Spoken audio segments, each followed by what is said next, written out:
So I have no slides. Basically, I have nothing to give you. We heard so many really scintillating words of wisdom, and I'm really grateful to have been able to be here with you all. So I thought, well, since from a Zen perspective, there is no meaning to impart. There are no answers to give you. Questions are so important. So I think, physics is really going in the right direction. No answers. And for a while now, physics, neuroscience, and I would say too, philosophy in the West have been informed by study of Buddhism. Of course, a study of Buddhism means nothing.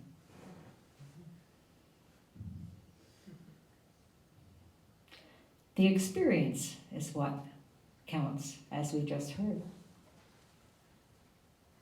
So I want to give you a little investigation. I've titled this talk, 3 Questions and an Answer. See if you can figure out which is which. And I'm going to use 2 koans about Bodhidharma. Most of you know that Bodhidharma was the first ancestor of Zen, that he came from India to China in the early 6th century on a boat. And he was really advanced in years and in realization. And it's said that he was somewhere between 120 and 150 years old, and that this perilous journey took 3 years. So why did Bodhidharma come from the West? This is a question that we come upon in many koans. Why did he make that supreme effort to go from India to China? Well, in one way we know, kind of in a rational sense, that he went because his teacher asked him to go and share his wisdom.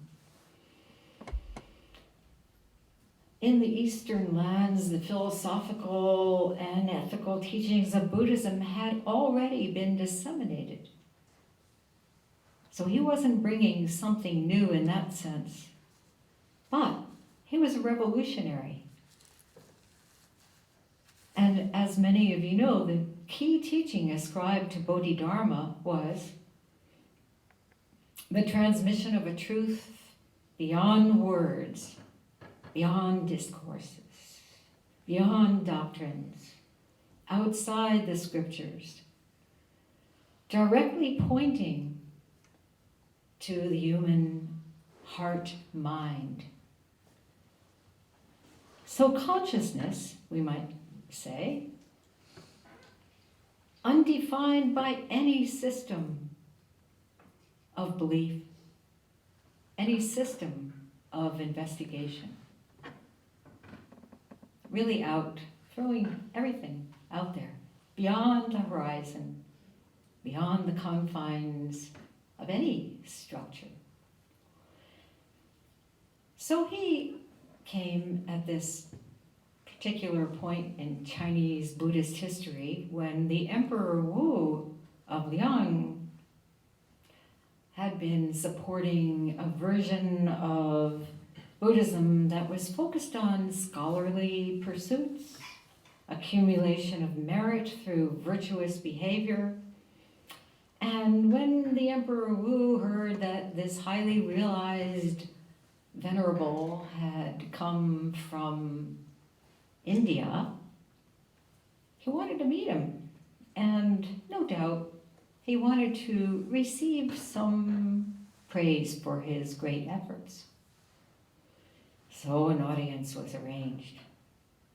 The emperor proudly told Bodhidharma, I have had sutras copied and translated. I have built temples, and I have been supporting monastic training.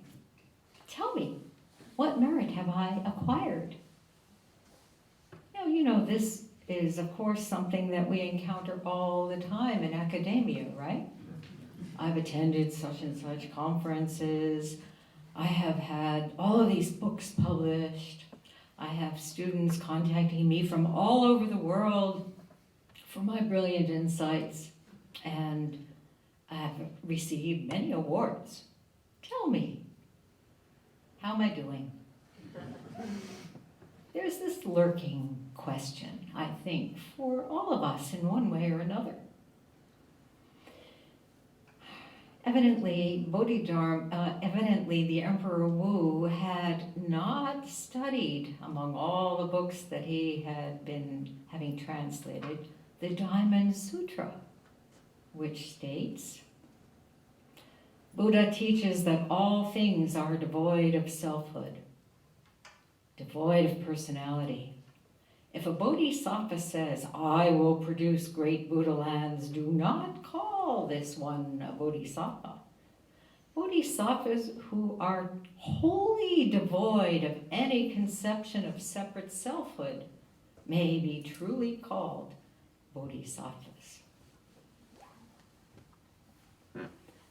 Even if he had read those words, evidently they did not enter at a deep level. And I think we've all had this experience of reading a text and being moved by it to some degree and informed by it, but it hasn't been a life-changing experience. At some point that may happen, the same words we read again and again, the same chanting of sutras, the same thing, one day changes us.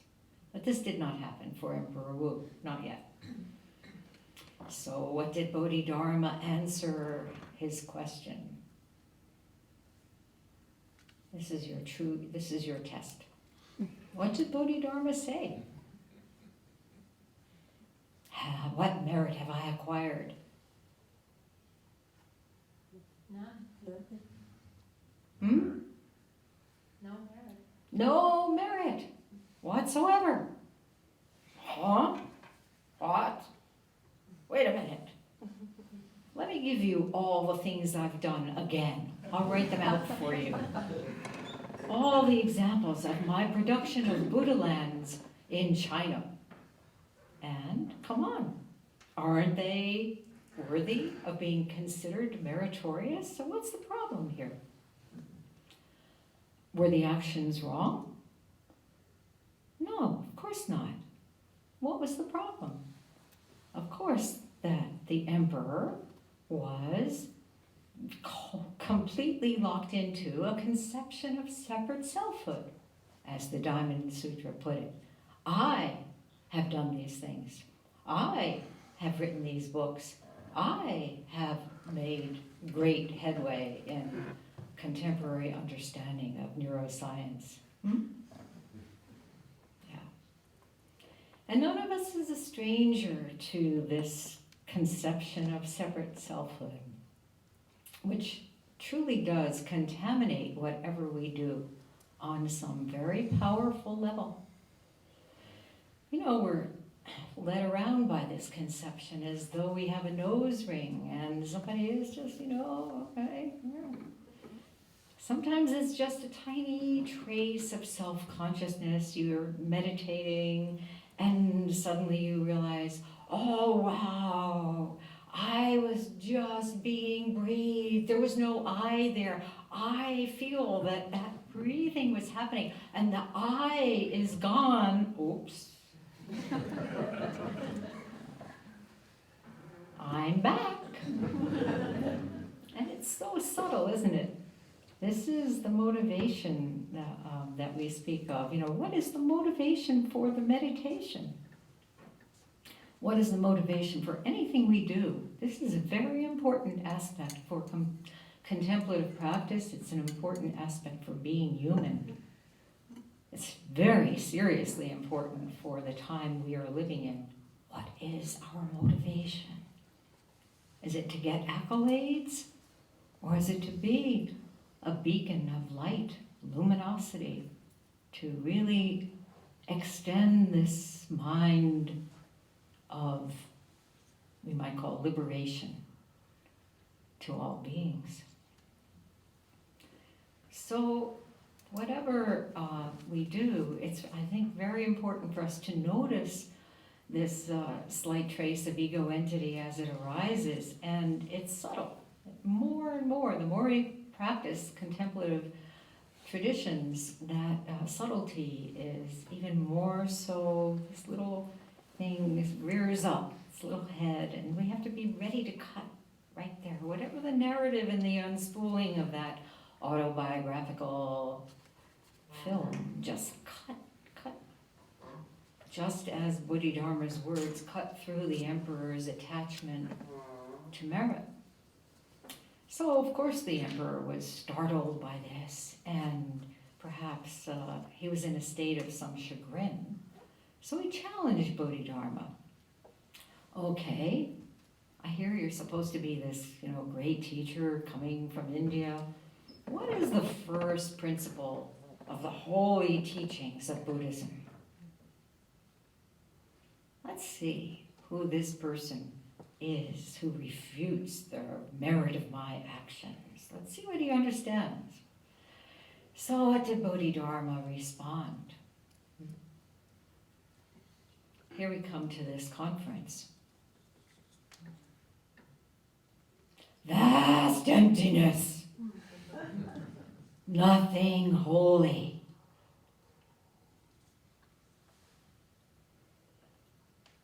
Emptiness? Emperor Wu is seeking something, not nothing. Some kind of tangible, concrete proof that this old teacher understood Buddhism. And then perhaps he would be able to refute it based on his own analysis. No, that's not really Buddhism. Let me tell you what Buddhism really is. Well, fast forward nearly 1,400 years to Shinge Roshi, considered the first ancestor of Zen in America. And he was abbot of Engakuji in Kamakura and was invited to speak on Zen at the World Parliament of Religions held in Chicago in 1893. And then returned in 1905 at the invitation of a woman named Ida Russell, who became his disciple and thus the first American to take up formal Zen practice. So he came back and he gave a talk in San Francisco on that second visit. And the attendees were rather like a collective Emperor Wu. They expected this exotic Zen master from Japan to show his understanding of Buddhism, and in that way, perhaps give them something they could take home and frame. What did he say?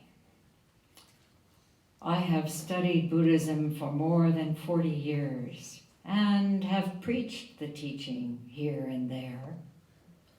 But only very recently have I begun to understand it. Now I understand that what I had understood is that after all, I do not understand anything.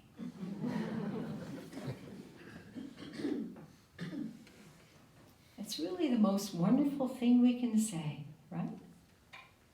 After all, I don't understand anything.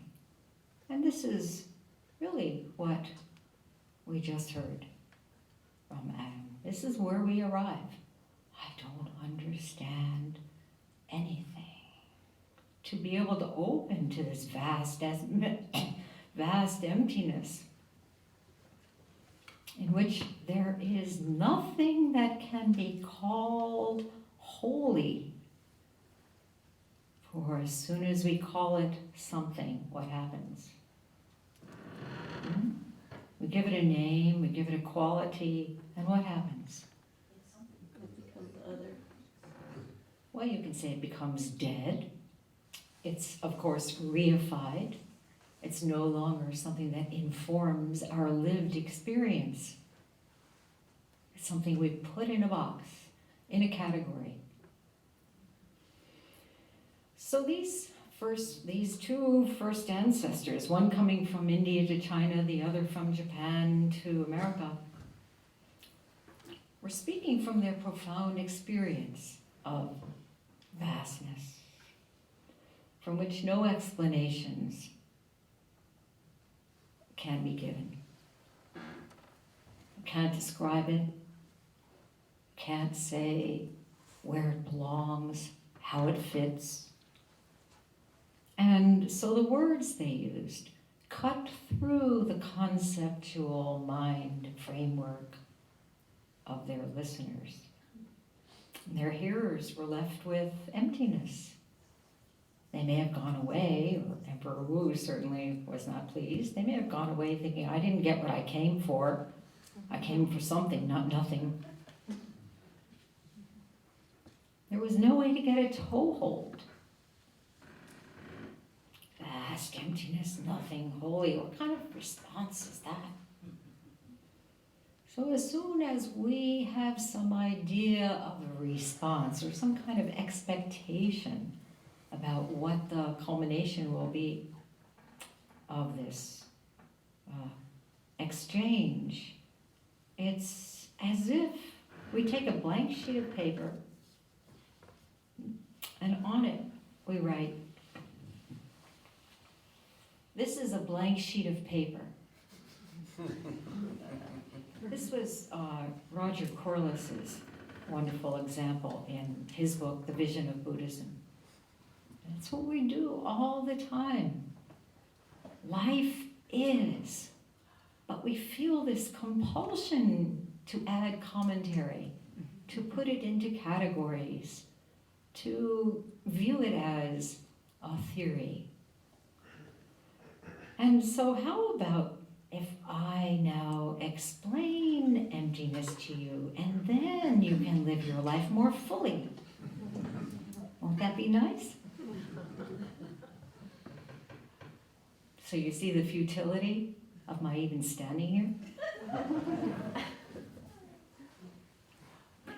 Bodhidharma's nothing holy went against what the emperor thought Buddhism was all about. The purpose of Buddhism was to become more holy than thou, holier than thou, right? That's the expression.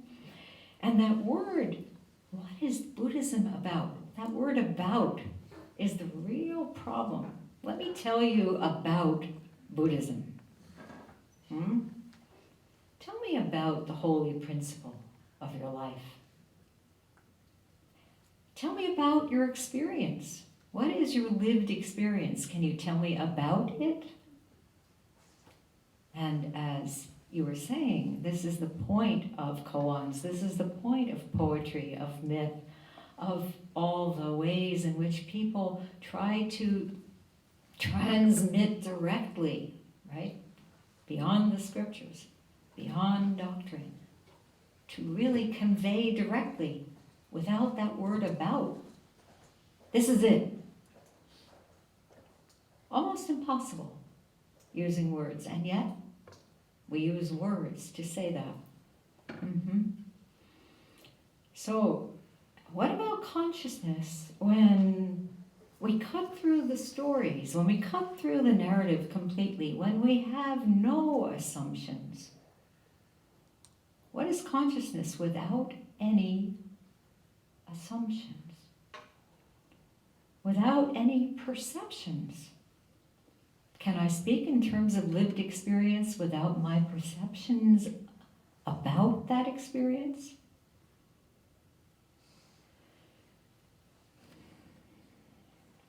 Of course, I think in our day-to-day life we do imagine some special status that we can say is holy, is something to which we want to meet up and be transformed by. And of course, I think most of us feel some degree of distress about our current circumstances, and we think that somehow if we could just get the right answer or go to the right place, we would attain the holy principle.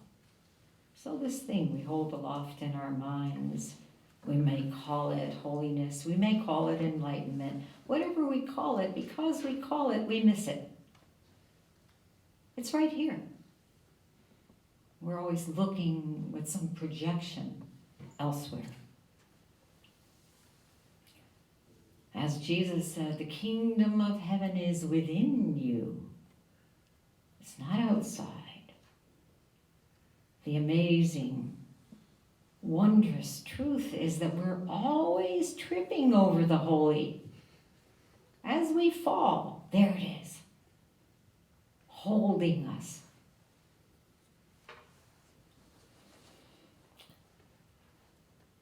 Emperor Wu, unfortunately, was not able to realize what gift he had just been given in this vast emptiness, nothing, holy. So what did he then say? A third question. Who the hell are you? Probably he didn't put it that way, but he really asked this question, all right? And there are many ways to ask the question. You can experiment in your own mind. Who are you? Who are you? Who are you? How do you ask yourself? Huh? This is a key question for contemplative practice. Who am I? Am I a bundle of all my assumptions and perceptions? What is that final, tiny particle, quark, whatever we call it, that I'm continuing to move toward and finding nowhere? Who am I? Well, the emperor did not understand. The audience was over. Bodhidharma crossed the river and went into the land of Northern Wei. Then Shiko, who evidently was quite a remarkable guy in the emperor's circle, asked, "Do you know who that was?" Emperor Wu said, "I don't know." So here again, I don't know. Many ways to say that, right? I don't know. I don't know. I don't know. Maybe in spite of himself, Emperor Wu was onto something. I don't know. For the first time in his life, I don't know. Well, Shiko said that was the Bodhisattva Avalokiteshvara, the embodiment of compassion, the bearer of the seal of enlightened heart mind. Oh, the emperor said, "Go get him. Bring him back." I was filled with regret. I missed it. All of us have this experience, right? Later on, oh well, that was something that could have really changed my mind. Maybe I can go find it. But what do we discover? Past, gone, right? No way. So Shiko said to Emperor Wu, "It'll do no good to send someone to fetch him. Even if everyone in the entire country went after him, he would not return. It's done. So we forget about it. That's it. Cannot go back."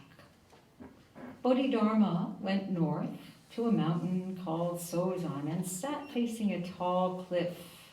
This tall cliff, steep as his teachings. For 9 years he sat. Meditation, just sitting. And from time to time someone would come seeking his wisdom. And one of these people was a man named Eka, Niso Eka.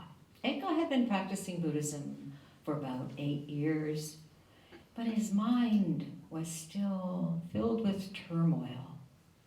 And he came to Bodhidharma's cave, really filled with psychic pain. It was the depth of winter, snowing.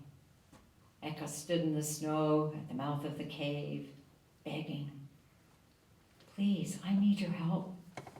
Please teach me. My mind is not at peace.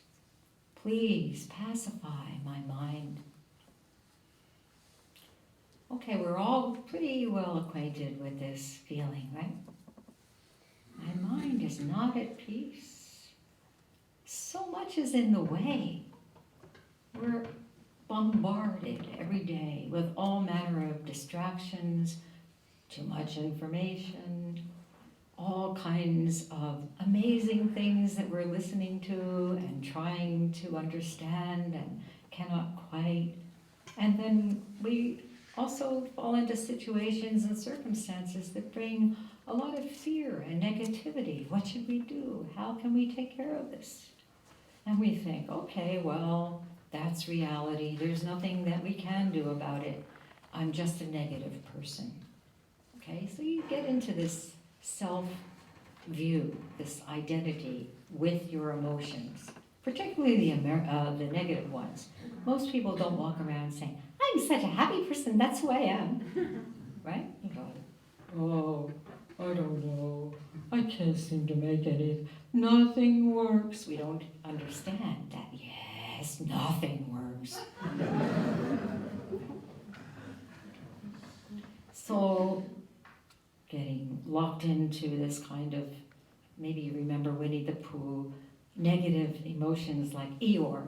"Oh, that's such a nice piece of damp rag. Thank you for my birthday present. Just what I always wanted." We get locked in to these negative emotions because we identify with them. And yet, as the Dhammapada puts it, our lives are shaped by our minds. We become what we think.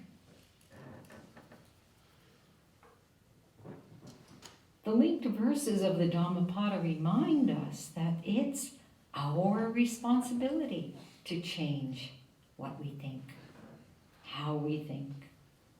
Everyone is the owner of her own karma. Everyone has the responsibility to purify and transform his karma. That's what contemplative practice is all about.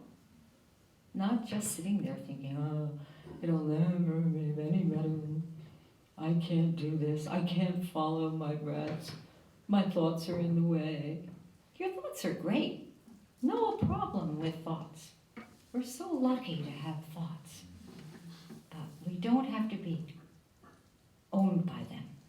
They're just passing through like emotions.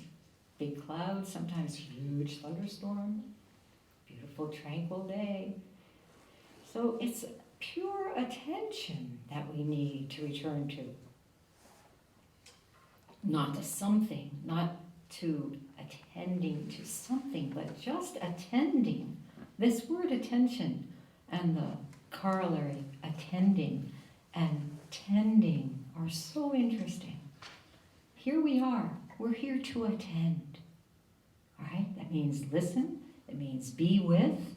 It means care for. All right? These are the Buddhas. We saw that quote yesterday.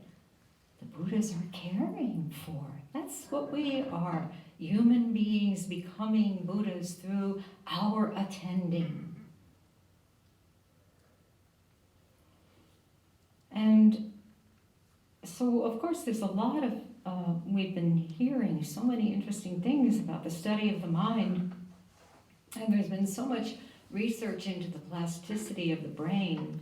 And it all shows that we can change our minds, both at the level of consciousness and also at the physical level of the brain. You know, there are many studies that show that. Of course, mind and matter are not two.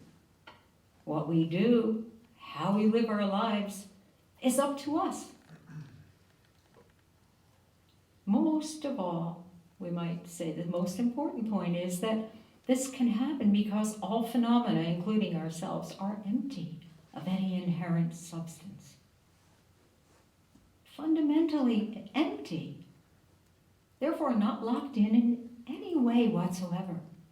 Our conditioning makes us feel that way, of course. Our karma, whatever you want to call it, makes us feel as though this is the way it has to be. Not at all. No.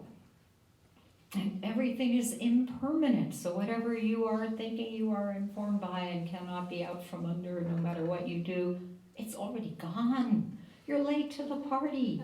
It's completely new. Hello. This moment. That's all we need.